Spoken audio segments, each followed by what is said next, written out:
Hi guys, my name is Andre and I'm here to report about engineers in service organization.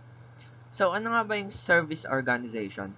Ito yung industry or organization na nagbibigay ng service sa tao. Kunyari, healthcare or hotel, restaurant, yung mga ganong example ba. Ano nga ba yung importance of service producing industries sa tao or specifically sa ating mga engineers? So, ang sabi dito, 50% of all engineers employed are in the service industry. Ganun kadami yung nasasakop ng service industry pagdating sa mga engineers.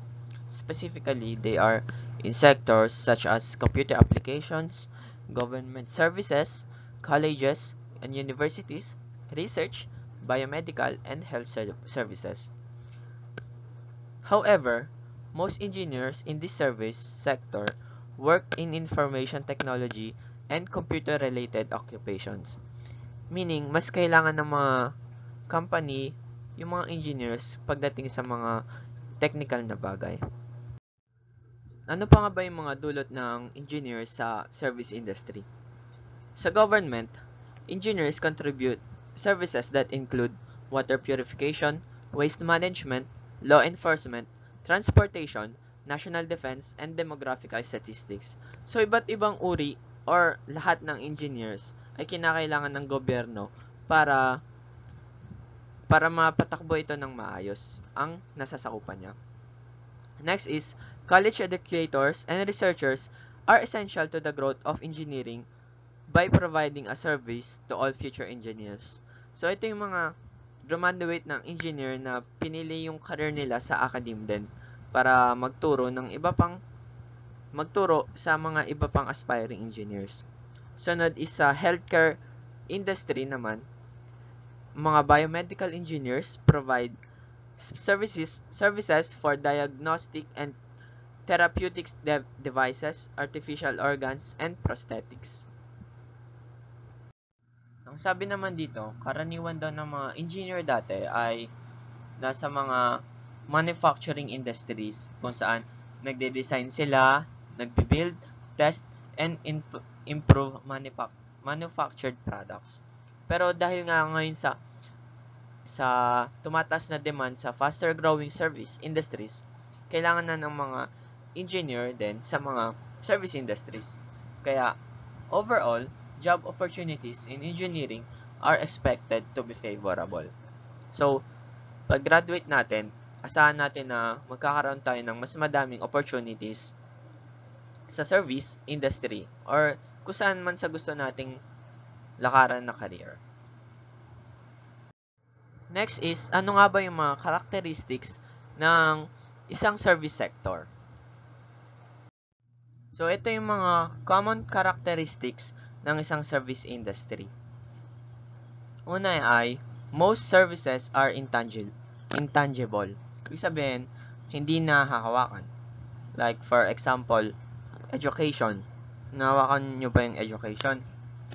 Hindi, di ba? Next is, they are usually performed in real time. Ibig sabihin, in real time siya sa customer. For example, yung sa restaurant, nagbibigay siya ng service in real time. Binibigay niya agad yung pagkain. Next is, services can seldom be inventoried.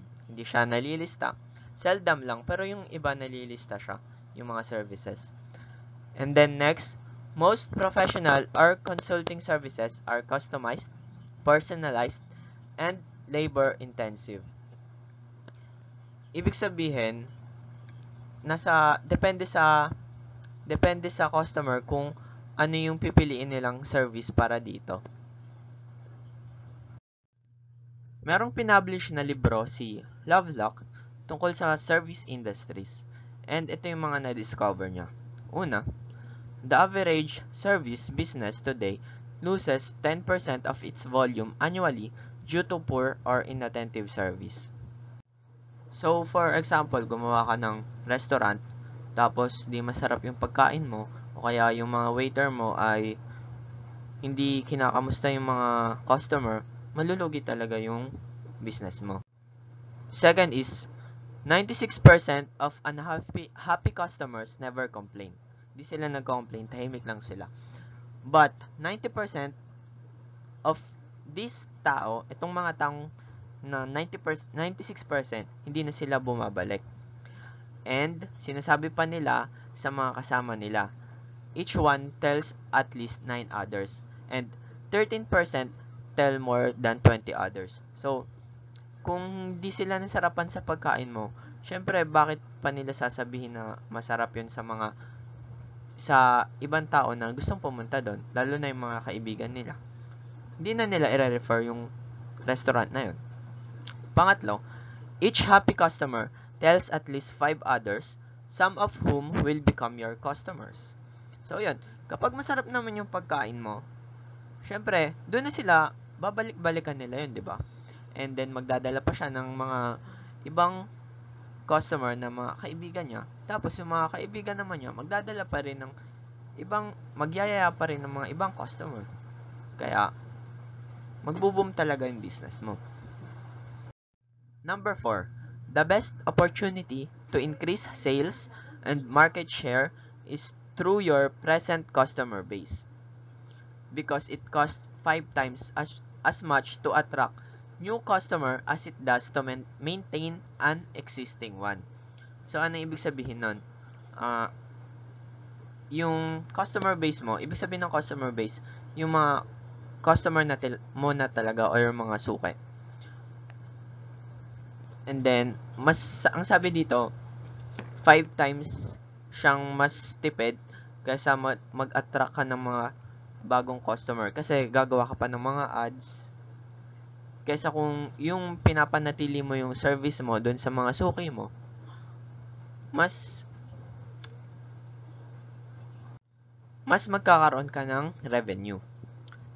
Fifth, there is almost a perfect correlation between employees' perception of an organization's human resource policies and practices and the customer's perception of quality and service. Ibig sabihin, kung yung employees mo ay nire-respeto niya yung company mo, magre-reflect yun sa customer niya, sa customer ng company. Kung hindi naman, for example, yung employee mo ay nag-overtime pero hindi nagkakaroon ng bayad, syempre magagalit siya or mag-aano siya sa employer niya, and then magre-reflect yun sa customer mo. Magkakaroon siya ng poor service.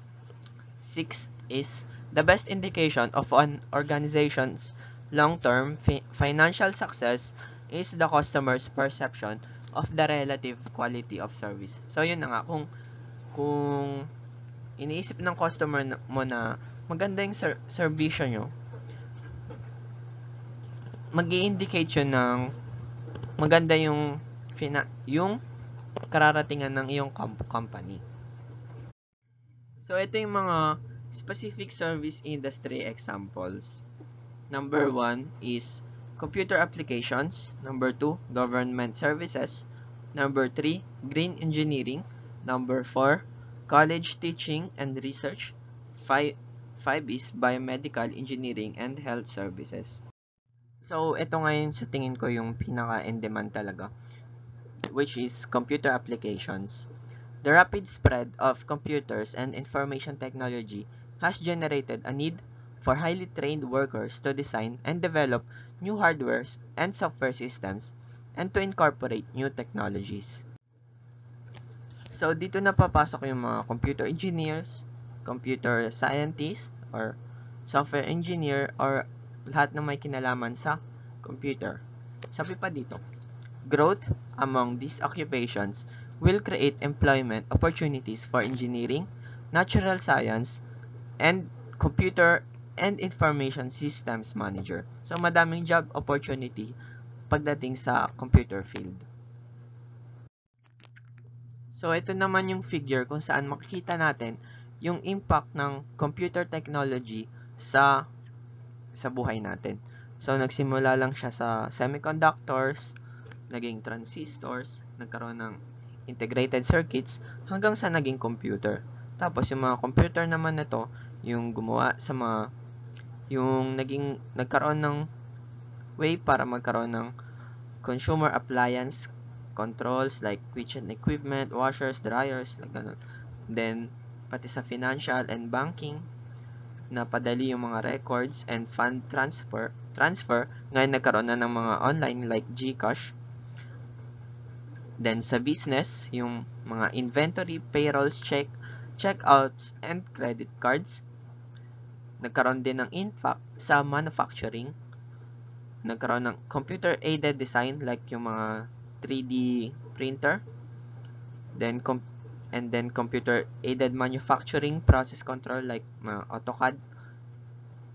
Then, sa medical, tomography, like CAT scan, MRI, dahil lahat yan sa computer. Then, sa telecommunications, like news media and publishing. Sa government din, like smart weapons, yung mga rocket launcher na nakokontrol, law enforcement, IRS data, trade, commercial, and demographic statistics. And then, lastly, yung sa transportation, like yung mga sa air, kailangan ng computer kapag nagpapagana ng eroplano, ganun. Traffic control, yung mga traffic signs, nagkakaroon na siya ng, 'di ba, yung mga cooldown, kung kailan ka pwede tumawid, computer din 'yon. Next na example ay sa government services. The largest share of the budget of local governments fall in the area of public works. So, ito yung public works, ito yung mga highways, like that. So, dito nagsashine yung mga civil engineers.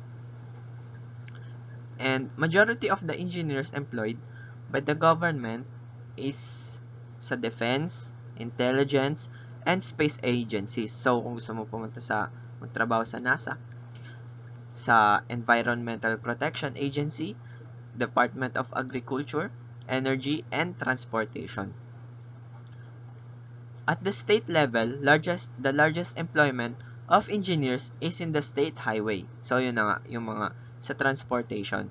Like, hindi lang siya civil, mga sanitary engineering, railway, department, but others are employed in energy, environmental, and various regulatory functions. Yun na nga.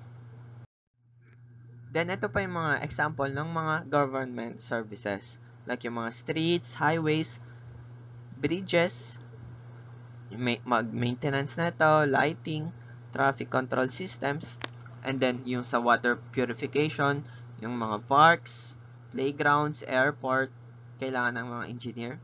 Sa zoning, building inspection and code enforcement, syempre civil engineer, and vehicle maintenance. Next is, isa pa sa mga pinaka-importante para sa akin, green engineering, dahil nga sa global warming, di ba? So, ano nga ba yung green engineering? Ang definition nito ay environmentally conscious attitudes, values, and principles combined with science, technology, and engineering practice, all directed toward improving local and global environmental quality. So, sabi nga dito, isa siyang conscious attitude and values. So, kunyari, bago ka gumawa ng building, isipin mo muna kung ilang puno ba yung masisira mo. Diba? Ayun yung green engineering. Sabi pa dito, green engineering embraces the concept that decisions to protect human health and the environment can have the greatest impact and cost effectiveness when applied early to the design and development phase or of a process or a product. So, kunyari gumawa ka ng building, then hindi mo consider yung mga masisira mong environment, paano pag nagkaroon ng baha? Di, ikaw din yung masasaktan. So, dapat laging consider yung mga yung ating environment bago pa yung mga infrastructure natin. So magandang example dito is yung sa Japan. Lagi silang yung mga building nila is earthquake proof kasi iniisip nila na nagkakaroon dahil nga sila ay prone sa earthquake. So another aspect ng green engineering ay yung sustainable energy. So ito, mahalaga rin siya kasi lagi tayo nakadepend sa oil which is nagdudulot ng pinakamadaming pollution sa air. Ayun nga, kasi dahil nga sa greenhouse gases. So, kailangan natin ng mga renewable resources katulad ng sa sun, solar panel, dito sa geothermal energy, and sa air, then sa hydrothermal energy. So, our nation has a tremendous reliance on energy, water, and natural resources to manage, maintain, and grow business, industry, and the economy. So, kailangan natin ng energy para mag-boost yung ating economy. Kapag wala ito, wala tayong electricity.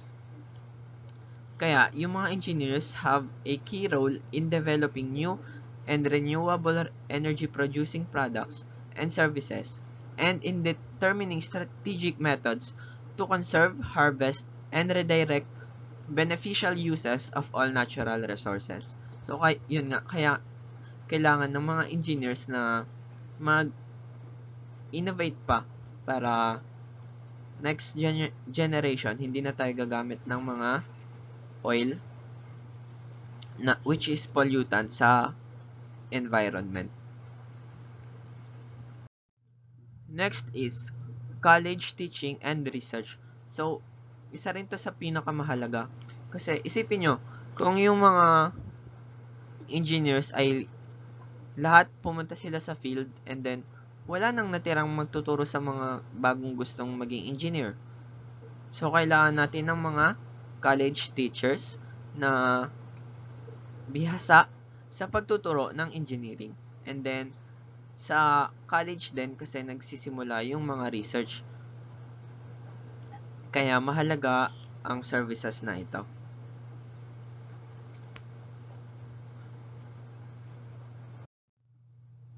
Next is biomedical engineering and health services. So, employment in health services is projected to increase over the next decade. One reason is the increasing age of the people and the need for more hospital and nursing home care. But the more reason is that people are reaching such an age is the rapid expansion of medical knowledge and capability and the technology that underlies it. So yun nga dati kung nagkaroon ka ng virus dati, more or less mamamatay ka talaga. Pero ngayon, dahil nga sa technology, nagkakaroon ng mga vaccine. Kaya hindi ka mabilis mamatay. Thanks sa technology and sa mga engineer. So, yun. Thank you. This is my report. Thank you sa pakikinig. Kung meron man kayong mga questions, magtanong lang po kayo sa mga reporter. Thank you.